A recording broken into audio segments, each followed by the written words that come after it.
सैकड़ों वर्ष पहले मुगल आक्रांताओं ने भारत पर हमला बोल करके यहाँ के धार्मिक स्थलों पर लूटपाट किया और उसका स्वरूप ही बदल दिया। यह बात आज राजभर रत्न प्राप्त कर चुके सुप्रसिद्ध इतिहासकार एमबी राजभर ने एक इंटरव्यू के दौरान कहा। एबीएन न्यूज प्लस से चर्चा करते हुए उन्होंने कई चौंकाने वाला खुलासा किया। क्या कुछ कहा, हम सुनाते हैं उनका साक्षात्कार। सुप्रसिद्ध इतिहासकार MB Rajbhar ji, ABN news plus में आपका स्वागत है। 15 दिसंबर को सुरहुरपुर में कुछ बड़ा कार्यक्रम आप करने वाले हैं जी। क्या कार्यक्रम है, कैसा है?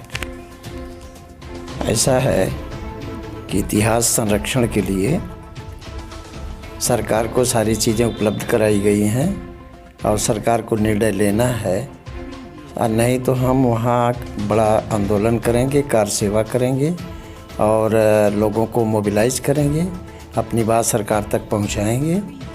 ये हमारा कार्यक्रम है और हम संविधान के दायरे के अंतर्गत रह करके कहते हैं कि सरकार संविधान सम्मत चीज़ है तो उसको करके बताए 15 दिन के अंदर, नहीं तो हम कार सेवा करेंगे, बड़ी गैदरिंग करेंगे, लोगों को समझाएंगे, बुझाएंगे, आंदोलन करेंगे, पदयात्रा करेंगे, अयोध्या जैसा कार्यक्रम करेंगे हम। और हम कुछ नहीं चाहते कानून हाथ में लेना, सरकार के हाथ में है, सरकार कर दे, उसका संरक्षण कर दे, हम कुछ नहीं करेंगे। ये हमारा कार्यक्रम है। सुरहुरपुर में जो सुहेल देव का किला स्थित है जी, आप उसी के लिए यह कार्यक्रम करना चाहते हैं? जी, ऐसा है कि सुहेल देव जी एक बड़ी हस्ती थी 11वीं शताब्दी में, और इनका सबसे बड़ा राजधानी इनकी बहराइच में रही, वहाँ श्रावस्ती में, लेकिन यहाँ ननिहाल रही सुरहुरपुर में। यहाँ सोहन दल करके लिखा हुआ है। सोहन दल का बिगड़ा हुआ रूप सुरहुरपुर है। सुरहुरपुर में तमाम रिकॉर्ड मिलते हैं हमारे, और हम चाहते हैं कि सरकार उस पर ध्यान दे और सरकार उसका संरक्षण करे, क्योंकि अतिक्रमण हो रहा है, और यहाँ पर्यटन स्थल बनवाए, उसकी सुरक्षा हो, देश को रेवेन्यू मिले, लोग आएँ उसको देखें, इतिहास को जानें, गौरवशील इतिहास को समझें। ये हमारा कहना है सरकार से, और सरकार को हम रिक्वेस्ट करते हैं, उसे विनती करते हैं, विनम्र निवेदन करते हैं कि इस पे निर्णय ले करके सरकार करे, और नहीं तो हम आंदोलन करेंगे, कार सेवा करेंगे। एमबी जी, क्या कुछ आप वहाँ पाते हैं उस किला के ऊपर कि जिसको हटा करके आप उसका संरक्षण कराना चाहते हैं? ऐसा है कि हम वहाँ विजिट कई बार कर चुके हैं। वहाँ अतिक्रमण हो रहा है, कुछ अदर कम्युनिटी के लोग वहाँ अतिक्रमण कर रहे हैं, वहाँ मज़ार बना रहे हैं, उसका विकृतीकरण कर रहे हैं। वो हमसे देखा नहीं जाता, क्योंकि इतिहास की गहराई को हम समझते हैं, जानते हैं। वो हमारे सामने ये सब हो रहा है, हम टॉलरेट नहीं कर सकते, बर्दाश्त नहीं कर सकते हम। 15 दिसंबर को जो कार्यक्रम होने वाला है, उस कार्यक्रम का मुख्य शख्सियत कौन होगा, मुख्य अतिथि कौन होगा? एक पांडे जी हैं, ये इनकी देख रेख में होगा। बाकी हमारा समाज भी रहेगा, अन्य समाज के लोग रहेंगे, सारे लोग रहेंगे, देश के लोग रहेंगे, जो इतिहास से संबंध रखते हैं, जो प्रेम रखते हैं, जो अपनी अवेयरनेस जानना चाहते हैं, अवेयरनेस हैं, वो लोग, सारे लोग एक गैदरिंग करेंगे, सारे लोग इकट्ठा होंगे, नेतृत्व करेंगे पांडे जी और भीमसेन जी, ये लोग के नेतृत्व में कार्यक्रम होगा। मैं भी उसमें शरीक रहूँगा। मैं भी सुनने में आया है कि भारतीय जनता पार्टी के प्रदेश प्रमुख भी हाजिरी देंगे। अगर वो हो जाएं, क्योंकि सरकार उनकी है, कहना उनसे है हमको। अगर वो सरकार के लोग उसमें शामिल हो जाते हैं तब तो सोने में सुहागा हो जाएगा। ये करें, मैं तो चाहता हूं कि वो लोग शामिल हों। मैं तो चाहता हूं हमारे देश के यशस्वी चीफ मिनिस्टर जी भी वहाँ शिरकत करें तो बहुत ही अच्छा होगा। हम तो स्वागत करते हैं, वेलकम करते हैं। इसका निर्णय ले लें, कुछ हमको तो राहत मिले। उस कार्यक्रम की सफलता के लिए क्या कुछ तैयारी है? तैयारी सब चल रही है, जो हम संभव है जितना हम सब करेंगे। टारगेट क्या रखा गया, कितनी भीड़ इकट्ठा? कम से कम 1 लाख से 1 लाख से ऊपर हम वहाँ करेंगे लोगों, क्योंकि सरकार के कान तबे खड़े होते हैं, नहीं तो 2-4 हज़ार 10 हज़ार जुटने के लोग तो उससे सरकार नहीं समझती कुछ। काफ़ी दिनों से चल रहा है इस मांग को लेकर के, लेकिन कोई भी सरकार रही हो तवज्जो नहीं दी। अगर इस बार भी आपके मांग को तवज्जो नहीं दिया गया 15 दिन में, तो फिर आप क्या करेंगे? हम ये करते रहेंगे जब तक नहीं करें, क्योंकि हम कोई आसमान तो गिरा नहीं देंगे यहाँ। हम करते रहेंगे आंदोलन, सरकार कभी तो सुनेगी। सरकार को तो कभी सुनना पड़ेगा, क्योंकि हम गलत चीज़ नहीं कर रहे हैं। हम जब संविधान सम्मत और इतिहास सम्मत चीज़ें कर रहे हैं। भारतीय पुरातत्व विभाग के सारे रिकॉर्ड हैं उसमें, उसके अकॉर्डिंग हम कर रहे हैं। हम कोई अलग से नहीं कर रहे हैं।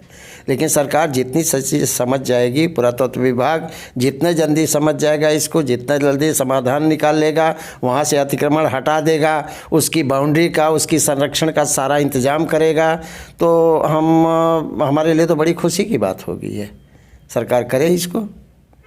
अगर नहीं करती है तो ये सवाल मेरा रहा, सरकार नहीं करती है तो हमारे पास तो मिलिट्री है नहीं, लेकिन हमारा समाज, जनशक्ति हमारे पास है। जनशक्ति से समाज सरकार को जवाब देंगे हम। जनशक्ति से हम समाज को क्योंकि हम इसको अब और इससे ज़्यादा बर्दाश्त नहीं कर सकते। हम लोग, हमारा समाज, जिस समाज का ये सब है, वो समाज इतना नीचे चला गया, इतना गरीब हो गया है।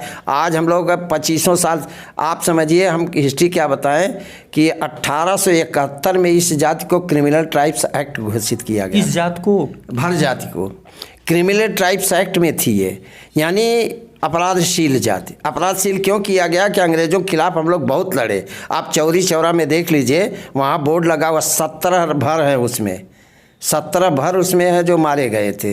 तो हम लोगों ने इतना किया था, सरकार ने बाद में ये सब हमारा आंदोलन देख करके हमको क्रिमिनल ट्राइब्स एक्ट में डाल दिया, क्योंकि हम सरकार का खजाना भी लूट लेते थे, रेलवे उखाड़ देते थे, बहुत कुछ किया हमने, थाना फूंक देते थे। हम लोग को क्रिमिनल ट्राइब्स एक्ट में डाला। आपको मानने वाला ताज्जुब होगा कि हम 31 अगस्त 1952 को क्रिमिनल ट्राइब्स एक्ट हमसे हटाए गए, और सरदार पटेल की ये वजह। चर्चा आप अंग्रेजी हुकूमत की कर रहे हैं? जी, अंग्रेजी हुकूमत नहीं, 5 साल तो भारत की हुकूमत थी, तब भी नहीं हटे हम। 5 साल तक हमने 15 अगस्त और 26 जनवरी नहीं मनाया, हमारा समाज 5 साल के बाद मनाया। आप सोचिए 5 साल में 15 अगस्त और 26 जनवरी कितने आए, हमारे समाज के लोगों ने आज़ादी नहीं मनाई। हमारी सही आज़ादी जो है 31 अगस्त 1952 को हुई। हम क्रिमिनल ट्राइब्स एक्ट से निकाले गए, और आज हम मांग कर रहे हैं कि हमको किसी ऐसी कैटेगरी में डालो जो सम्मत हो। हमारी जो ग्रीवेंसेस है वो ये है कि जो मानक पूरा करते हैं 342 और 341 का, वो मानक पूरा करते हैं, आप उसमें डालो और इनका सही तरीके से देखभाल हो। इनको भी विकास में, समाज, देश के विकास के रास्ते पर ये भी चलें, ये भी मुख्य धारा से जुड़ें, लेकिन सरकार वो भी नहीं सुन रही है। जिन जिन स्थानों की आपने चर्चा किया जी, कि उन स्थानों का नाम बदल करके कुछ और किया गया, जी, ये जो विदेशी मुगल आक्रांता थे, जी, उन्होंने जब हमला बोला था तो क्या राजभर हुकूमत के समय ही उन्होंने हमला बोला था? बहुत से लोग ऐसे थे, लेकिन ज़्यादातर उत्तर प्रदेश में राजभरों का राज था। शुरुआत की जब लड़ाई हुई, कासिम ने पहला आक्रमण किया, दूसरा आक्रमण महमूद ने किया जब, तो उस समय कई जगह हमारी 17 बार किया है। आप समझ लीजिए 17वीं बार जो सोमनाथ पे किया था आक्रमण उसने, 16वीं बार सोमनाथ पे किया था, उसमें सुहेल देव के वंशज के लोग उसमें भाग लिए थे, यही अवध के लोग भाग लिए, तो उसमें मारे गए। तो उसमें उनकी लड़की थी, एक बल्लरी नाम था, बालेश्वर नाम था उनका, राजा का भर थे, और उनकी लड़की का नाम बालेश्वरी था। बालेश्वरी किसी तरह से एक महेश्वरानंद जी थे, उनके यहाँ संरक्षण में दे दिया गया था बल्लरी का, उसी से सुहेल देव जी की शादी हुई। तो इसके बाद आप देख लीजिए, जैसे ये अकबरपुर है, ये अकबरपुर सोझौली था, वो सोझवल भर है। आप गजेटियर देखें, इंडियन एंटीक्वायरी देखें, archaeological survey of India report की कनिमघन की रिपोर्ट देखें, तो ये सब जगह दर्ज है कि ये सुझौली था, लेकिन अकबर के ज़माने में इसको इस सुझौली से बदल के अकबरपुर कर दिया गया। तो इस तरह से बहुत सी चीज़ें चेंज कर दी गई हैं हमारी। इतिहास में राजभर राजाओं की चर्चा क्यों नहीं है? उनके रियासतों की चर्चा क्यों नहीं? उन्होंने जो त्याग बलिदान दिया उसकी चर्चा क्यों नहीं? ये बहुत बड़ा प्रश्न किया है आपने, और यही तो मैं कहता हूँ, देख लीजिए आप कि महाराष्ट्र में शिवाजी, और राजस्थान में राणा प्रताप, और एक उत्तर प्रदेश में महाराजा सुहेल देव के इतिहास को एकदम दबा दिया गया। अब मैं तो वही निकाल रहा हूँ, मैंने 12 किताब लिखी, अभी भी लिख रहा हूँ, सुहेल देव जी के विषय में खोज रहा हूँ। सारी चीज़, सारे रिकॉर्ड मिले हैं, सारी चीज़। और किसी भी मामले में वो शिवाजी और राणा प्रताप से बिल्कुल कम नहीं थे। आप सोच लीजिए, सलार मसूद गाजी 1930 में अयोध्या में इंटर किया था, सारा जीतता हुआ आया, सारा जगह जीता हुआ। सतरिक में उसने मुख्यालय बनाया था, बाराबंकी में।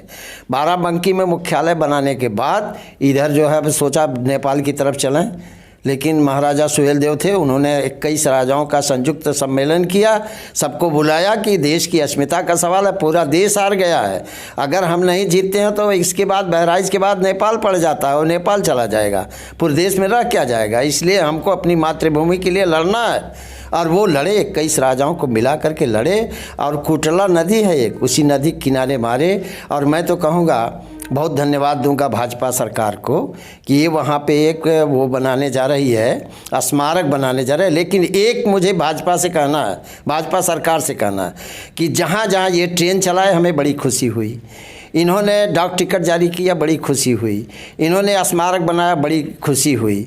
तो ये सब करते जा रहे हैं, लेकिन कहीं भी महाराजा सुहेल देव राजभर नहीं लिख रहे हैं। और मान्यवर, मैं ये पेज आपको बताता हूँ, 477 पेज नंबर है गजेटियर्स में, आप देख लीजिए, शुद्ध रूप से सुहेल देव का राजभर लिखा गया है। ये आप चाहें तो इसको ले लें और देखें राजभर क्यों नहीं लिखते हैं। स्मारक पर भी महाराजा सुहेल देव राजभर नहीं लिखा गया, डाक टिकट पे भी नहीं लिखा गया, और फिर इसके बाद और जितनी चीज़ें हो रही हैं नहीं लिखा जा रहा। ये काफ़ी कष्टदायक चीज़ है। उनका नाम आना चाहिए, उनका होना चाहिए, क्योंकि इतिहास को कभी बिगाड़ा नहीं जाए, विकृत नहीं किया जाना चाहिए। बहरहाल अभी तक इतिहास में सुहेल देव जी को दबाया गया था, आज सुहेल देव जी को सामने लाने का प्रयास कर रही है सरकार। आपको धन्यवाद देना चाहिए और अपने मांग को आगे भी रखना चाहिए। और सुरहुरपुर के लेकर के जब आप 15 दिसंबर का ऐलान कर चुके हैं, और ऐसा भी अभी प्रेस वार्ता में आपने कहा कि यह दूसरा कार सेवा होगा अगर सरकार उनकी बात को नहीं सुनती। एबीएन न्यूज प्लस में सारे दर्शकों की तरफ से सुप्रसिद्ध इतिहासकार एम.बी. राजभर जी, आपने चर्चा किया, सारे दर्शकों को सारी बात बताई, बहुत बहुत धन्यवाद। नहीं, आपको बहुत धन्यवाद, बहुत बहुत धन्यवाद, थैंक यू।